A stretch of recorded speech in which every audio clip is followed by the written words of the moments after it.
Welcome to another episode of Two Old Men in Chairs. I'm Corin Strong. And I'm Howard Appel. We did a fun video last week for Chris Webby, and I thought, let's do a fun video for Tom MacDonald, because not all of his videos are heavy with the political message, as much as we like those. I'd like to introduce one of his fun songs from an album that he had last year with his girlfriend Nova and his best buddy Brandon Hart. The album was called As Far as the Stars. It had some great stuff on it. This is Nova sitting here, and it's called No More Heart Emojis, or Heart Emojis, and it's kind of about how relationships can go sour, especially in the age of modern social media. Heart emojis, when you're in love with somebody, you put those into all your messages, and then once you're no longer in love, there's no more of them. I left the stove on, so there's food for you to eat that I hope you choke on. And I washed your clothes with bleach, I left my phone on. Before I left, I cracked your screen, and I left a note on my Twitter you should read. It says, "Dear idiot, you suck." So these are the type of things when things really go bad, you know. You wash the girl's clothes with bleach and you crack the screen on her phone. And it's contemporary. I mean, this kind of song is old as the ages. But The message is timeless, but the style of music is actually kind of like a throwback to around the 2000 era. I forget the names of some of the groups there. It's obviously it's nothing to do with rap. I left a note on my Twitter you should read. It says, I'm not sorry for the things I said. You know you deserved it. All the times you wish that I was dead. You made me feel worthless. I'm not sorry for the way I was. And I hope you're hurting. Now I know that I was just in love with the person. Now he finally realizes that he was in love with a shitty person. Yeah. Well, this is a special category of song. I'd maybe call it an anti-love song. It's and there are classics in the genre. One that comes to mind, maybe from the '60s, redone by Tom Petty, is "Feel a Whole Lot Better." Do you remember that song? Feel a whole lot better when you're gone. Yes, and like I said, it was a hit for the Byrds, and then redone by Tom Petty, you know, back in the late '80s. Yeah. And it's that kind of thing. The guy's pissed. Their relationship went to hell. The guy's pissed, and he's. And I was listening to a Toby Keith song the other day, which is a classic, and he says, "I heard you ran off with my best friend Ray. I'm sure going to miss him." But yeah, we like to think of ourselves as champions of romance, but this is a situation that's all too free. Since we've been around, it's been permissible for the guy to vent his emotions and to really show his how upset he is that the relationship didn't work out. Well, he's about to go into his rap here, so I've seen this obviously many times. I own the album, so. You're hurting. Now I know that I was just in love with the person. I'm sick and tired of being sick and tired of your bull. The cash I blew on you would've put diamonds on my whole wrist. Honestly, I'm glad that it's over. I hated your friends. I'm happy that I made you my ex. Yeah. I've been waiting to delete your number out of my phone. I know it's you if the color's unknown. You got a short fuse, and I don't need those explosions. I ain't gonna play with your teenage emotions. Isn't that a great line? I ain't gonna play with your teenage emotions. Yeah. He's pretty upset though. I mean, it's there's always a certain element of contradiction in these songs, because if the girl's so worthless, why are you so upset about her being gone? But now at least you can say that, you know, I hated your friends. Have you ever been in that situation, Howard? You've been married a long time. Maybe not as much as I've been in that situation where you're with a girl and she wants to spend all the time with her friends, you know, and you have to go along. The courtship situation can be really annoying sometimes. Especially the friends, you know, you want to be with the girl, you don't want to be with her friends. You know, I mean, the chorus itself, it's all in a happy, upbeat, but if you listen to the words, you know, I wish you were dead. Yeah. It's anything but. Delete your number out of my phone. I know it's you if the color's unknown. You got a short fuse, and I don't need those explosions. I ain't gonna play with your teenage emotions. Welcome to the end. Whoa, the best you'll ever get. Whoa, I'm not yours. You don't know me. No more heart emojis. Get it through your head. Whoa, I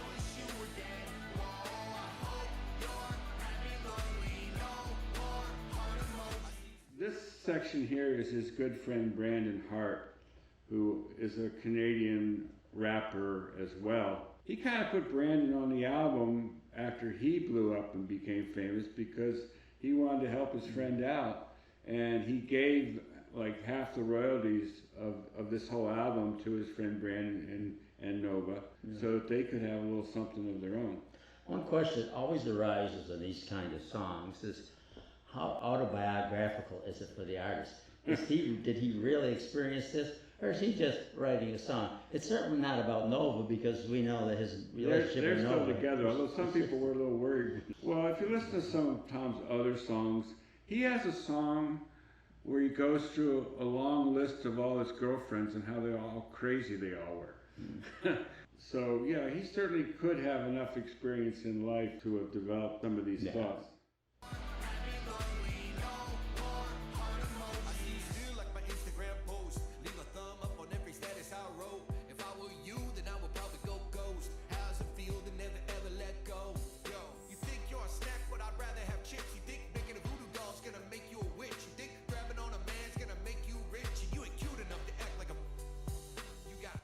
You ain't cute enough to act like a bitch. I think Brandon does a great job with this thing, you know. I'd rather have a bag of chips than her. What's interesting for me is it's a story, an ancient story really, the relationship not working in the context of the modern day. The modern Instagram, the Twitter. The story is as old as the hills. Sure, but you know, it may be more painful. The first thing, I've had a few relationships in this era, and the first thing I do when it's over is I unfriend that person on Facebook. I don't want to be reminded of that person's existence. You know, when I'm done, I move on. You know, I'm not going to sit around and watch, you know, what they're doing, who they're with, you know, who their new boyfriend is or whatever. I'm done. Well, another old folk song is Stagger Lee.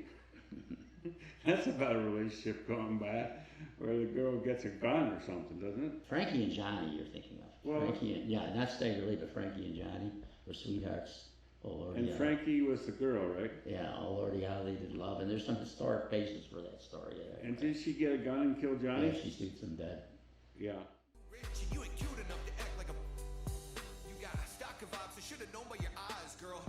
No one really smiles that much, and I probably should have known it by the way that you lie, cause I don't even like me that much. But in red flags, time to accept that you ain't good enough to get my text back. I know what's good for me, you're a death trap, and I'll be dead before I ever take you back.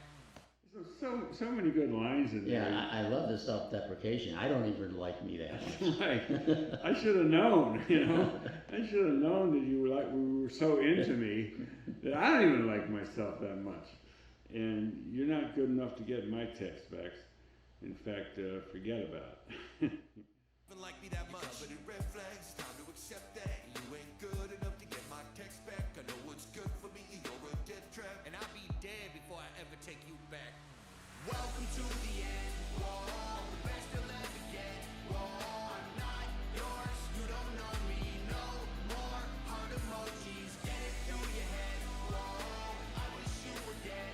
Whoa, I hope you're happy, lonely. No more heart emojis. I hope you hear your phone. I was just calling to say you. I think we know what that word was that was blocked out. The F word there. I was just calling to say F you. And what I found interesting too, related to something else we've recently done, is rarely does anybody ever in a song say, "I wish you were dead." He's saying it here, and of course Bob Dylan said it to the Masters of War. Maybe these are the only two songs where that's said. It's a rare thing. yeah, this one is said kind of, you know, in fun. Yeah, but it's still said. Yeah. I love the outfit, by the way, with the spikes and the whole pink motif, and he's laying on a hard pillow and with hearts on the rug. And they do these videos in their home. I mean, they create all these effects. I don't know where they get the clothing. I was just calling to say you. And I hope you read my note, 'cause baby, it isn't me, it's you. Welcome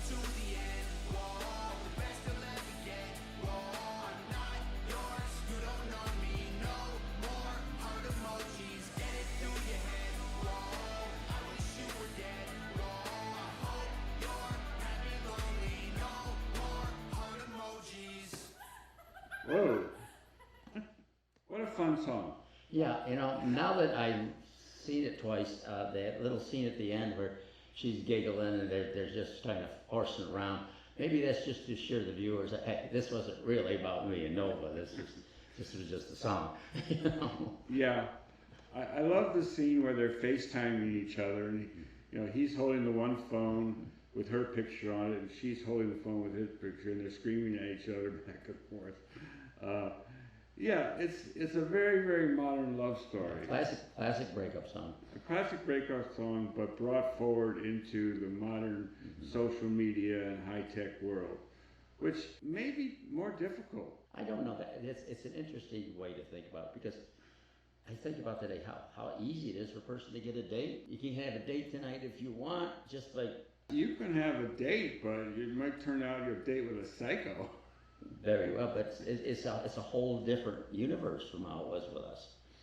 Usually somebody had to introduce. Well, see, Howard, you've been happily married for how many years? That's right. Well, maybe you have some. I've been out in the computer gaming world. See, I don't belong to that. And it's a madhouse out there. It's insane. I mean, it obviously promotes promiscuity, and it's weird. I don't know about promiscuity. Well, sure it does. Well, in some for some people, perhaps. I mean, there are certain sites like Tinder, that are just hookup sites. Mm-hmm. I don't know. That's different from computer dating where people are looking for a long-term mate. Yeah. Some of those are pretty staged. But in my day, it was like despicable.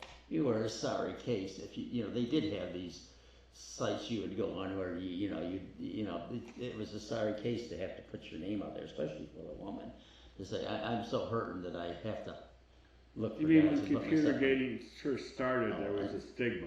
Absolutely. It didn't last that long though. Mm-hmm. I mean, as soon as people realized that it was a more efficient way to meet a person that you might be compatible with. Perhaps too efficient. You can't lump all of, like there's certain sites, and I'm forgetting the names of them right now, that are just for married people that want to cheat. Mm-hmm. Yeah, that's what I mean. It's available.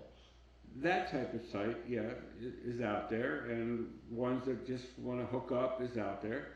But there's also more conventional sites that are to help you find a long-term relationship. Yeah. I've used them. In fact, that's where I found the last couple of relationships that I've been in. I mean, the approach has always been criticized. At one time, it was wrong to maybe meet your future mate in a bar. You shouldn't go to a bar to meet your girl, your future wife. You should go to church to meet your future wife. Church. Well, that's because you were wearing beer goggles. They all look good around closing time. Well, I gotta confess, I think I only picked up one girl in a bar in my entire life, and when I woke up in the morning, she wasn't anything like what I thought. But some people make a habit of it. That's where they go to date and find, Oh, sure. There's a million country songs on that subject. But maybe church is a better place, just as sure, extreme. If you're of that persuasion. But I'd be careful about lumping all. I guess there's always been matchmakers, going back, before computers.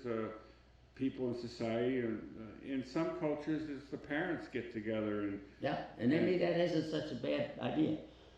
They're probably better than a computer. I mean, if you look at the durability of the relationship. Because I'm involved in the farming world, and so what I was looking for the last couple times when I was online dating was, a person that was interested in farming that could help me, pursue that. So I got onto a site called Farmers Only. Was really good because you eliminate all those women who don't have any interest in that. Well, when you're younger, I don't know, that's probably superficial, because when you're younger, all you're interested in is sex, and that's it. And well, the typical, I was on Match.com for a while, which is like the biggest site out there probably. And the women on that site are like, oh, I want to have romantic dinners and candlelight and tropical settings and walk hand in hand along the beach in the moonlight. And I'm like, fuck all that shit. Excuse my language.